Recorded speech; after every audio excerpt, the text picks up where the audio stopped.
el oficio lo aprendí por una necesidad más que otra cosa al principio, ya que por falta de economía en la casa que tuve que dedicarme a trabajar de chiquitito.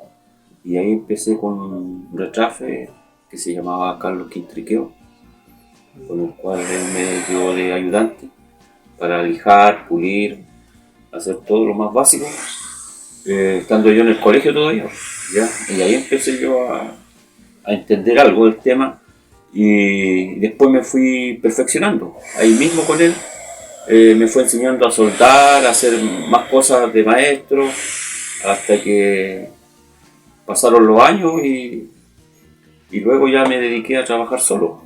Y ahí ya me fui a la universidad a perfeccionarme más todavía.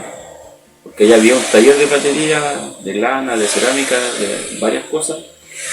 Y yo llegué ahí también a ofrecer mi servicio. Y mi forma de presentarme fue mostrando mis trabajos que yo hacía, ¿no?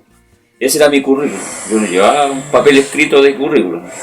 Yo llevaba un collar, un par de aros, y allá el jefe los vio y dije, bueno, este es mi estrano. Y me dijo que me quedara, pero que tenía que perfeccionarme más todavía. Eso fue lo que me dijeron allá, porque también era muy básico para trabajar. Y ahí ya me enseñó a que tenía que ser más fino, soldar las cadenas. Después de soltar las cadenas había que lijarlas, pulirlas, darle como 3 procesos más para que no se viera la soldadura y todo eso.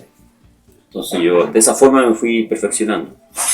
Ya ahí fui mejorando toda mi actitud y el resto lo fui aprendiendo ya casi leyendo puros libros, ya, y ahí yo sacando toda la idea.